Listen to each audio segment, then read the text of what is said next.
Welcome to a new edition of VR News. Today's headlines. Tested at SIGGRAPH 2023, Flamera, Meta's VR headset prototype with pass-through without reprojection. The secret: lenses that mimic insect eyes. Firmware version V57, Meta avatars with legs. Now I can kick you in VR too. Mark Zuckerberg. This time it's not motion capture, but it still doesn't serve any purpose.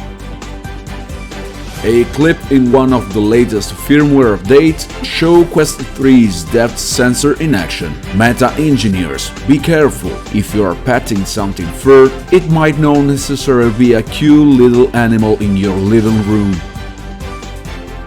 Meta is conducting research on how to turn any surface into a virtual keyboard. Once again, The Simpsons predicted.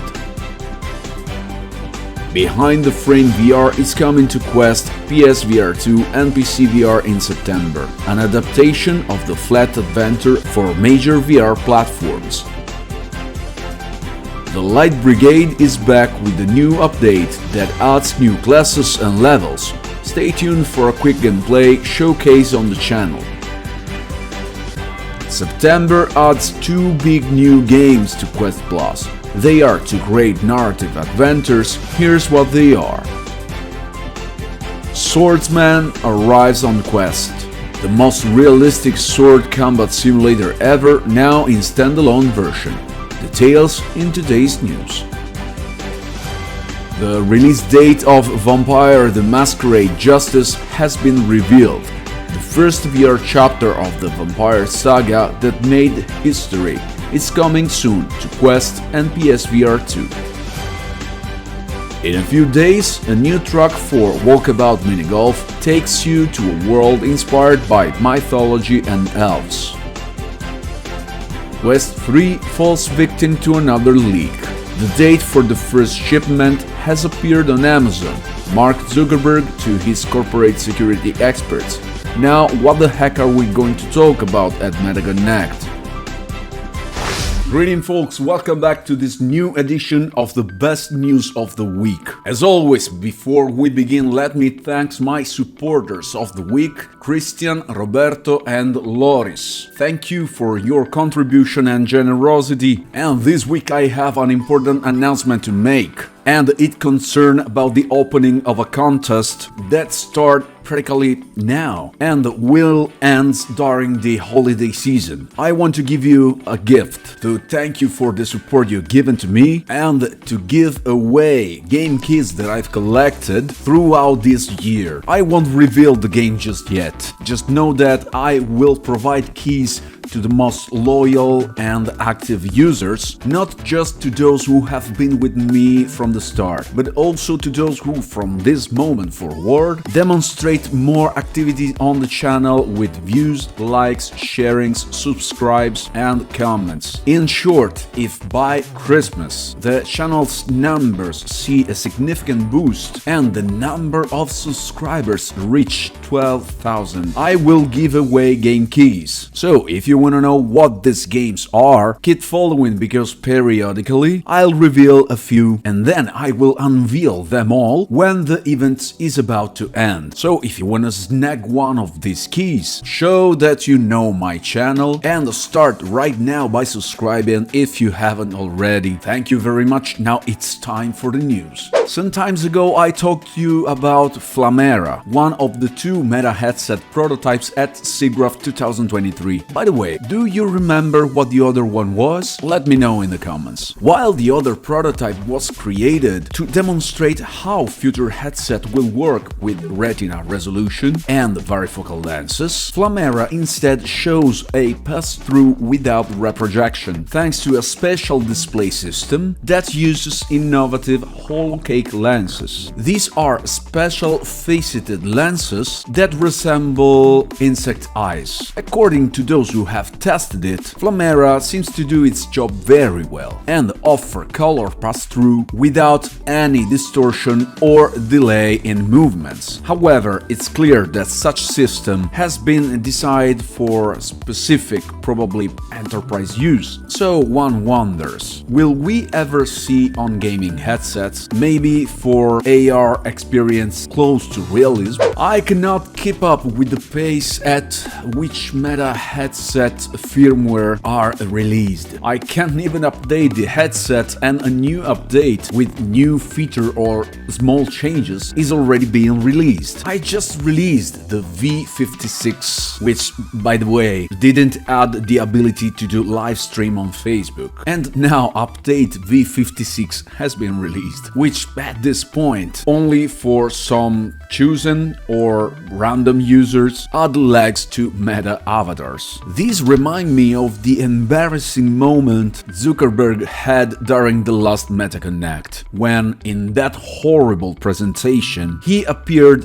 as an avatar with legs, making it seem like the headset could somehow track them, only to discover it was motion capture. This time though, it seems to be all real, and users receiving the V56 update might, it's not entirely certain, they might see their avatars complete with legs. A clip in one of the recent Quest headset firmwares showed the depth sensor of the Meta Quest 3 in action. Our friend Samulia discovered this clip in which Quest 3 is able to scan the room to create a detailed mesh of the environment. The interesting thing about this clip is that after the scan, an icon of the sofa appears on the couch, suggesting that Quest 3 will also be able to recognize some objects and use them in VR and AR. This clip also showed the usual genetic cross between a raccoon and a kick in the balls, which is able to interact with the environment scanned by the headset. This demonstrates the accuracy of the Quest 3 Smart Guardian system, which is far more accurate than the current Guardian in Meta headsets, as reported by The Verge in March.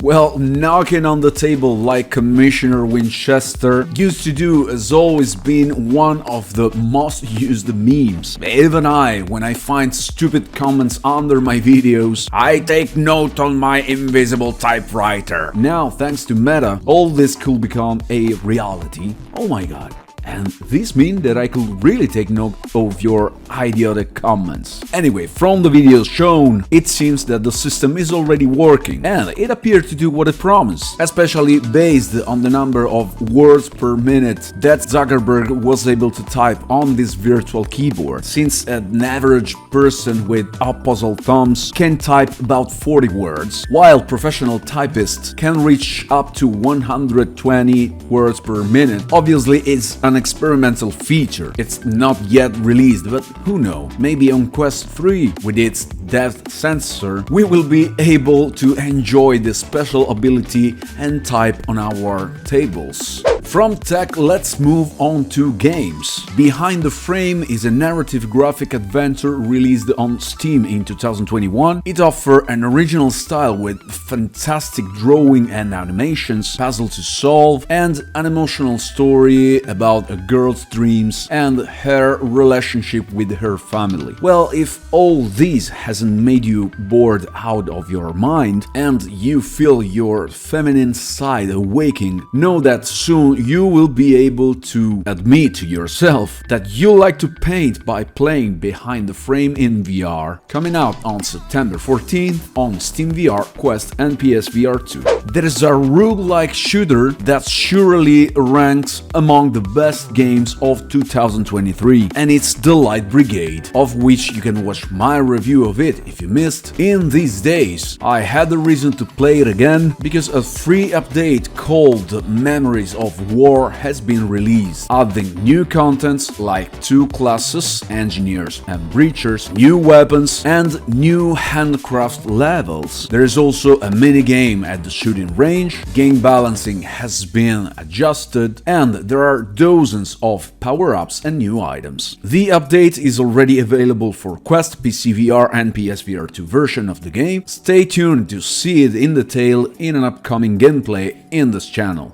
Quest Plus is the new subscription offered by Meta that gives you the possibility to play for free 2 games every month. The games for September are A Fisherman's Tales and Red Matter. When you activate the subscription, which costs €8 per month, these games will be added to your library and can be played as you maintain the subscription, which can be cancelled in any time. With the arrival of Quest 3 in October for new users, Quest Plus will be a great opportunity to have some big titles in your library, paying a small price, which, based on the title released last month, is definitely worth it. Swordsman is a game that allows you to engage in swords combat with extreme realism, or so the developers say, and it was previously available only on PC VR. Now it's also available on Quest headsets. Unlike other games like Blade and Sorcery, for example, Swordsman aims to create a do-or-die experience where even a slight nuance in sword techniques or movements done more or less correctly can make the difference between winning or die. It features sandbox and campaign modes, modifiers like bullet times or heavy punches, as well as challenging difficulty level enemies. This game has always piqued my interest, so if you want to see more content about it, let me know down in the comments, as it might be the time to check it out. The release date and the price for Vampire the Masquerade Justice have been revealed, and it's coming on November the 2nd for Quest and PSVR 2. The Vampire the Masquerade saga is one of my favorites. I played all the chapters of the saga and was eagerly awaiting Bloodlines 2, but it seems to have gotten stuck somewhere. Fortunately, Justice, the first chapter of the saga in VR, was recently announced and it's finally coming. Fast Travel Games is behind the game, which is now a guarantee of quality in VR games, and I cannot wait to try it. Maybe even in advance? What you say, Fast Travel Games? So I can bring you a review of this game at day 1. A few days ago I had some fun with some of my partners with the latest track of Walkabout minigolf Laser Lair. We played during a live stream where we talked about various topics while trying to get the balls into hole. And get ready, because in few days a new track inspired by Norse mythology will be released. The update is called Alfheim Lands of Elves, and as always it adds 18 new holes and new game environment. It will be available on all VR platforms where the game is already available, except for Per Paul's platform. And bam! The last piece of new, and it's possibly the most important one. The first shipment of Quest 3 could start as early as October 10th. This time it's not a leak, to believe or not, because the new comes directly from Amazon's store page, which states in black and white, release date October 10th. This means that the first delivers could already be made within the same week. Other details are revealed in this description, such as a feature of the controllers, namely the presence of haptic feedback, which so far has been only available in Quest Pro controllers. It also reads, "Turn your home into a virtual playground," confirming Quest 3 AR capabilities. Well, at this point, let's hope no more news are released clandestinely, otherwise we will arrive on MetaConnect at September 27th with nothing left to discover, and we will only be watching to find out when pre-orders will open, most likely at the end of the same event. These were the most important news of the week. See ya in the comments to discuss about the topic covered, and see ya next Monday for a new edition. Remember to help me reach 12,000 subscribers by Christmas, so I can thank you all by giving away some game keys to those who have been active and supportive. Thank you for watching the complete video. Like, subscribe and keep following. Support the channel using the super thanks button. That's it from Ben. See you next time. Take care, Riff Raff.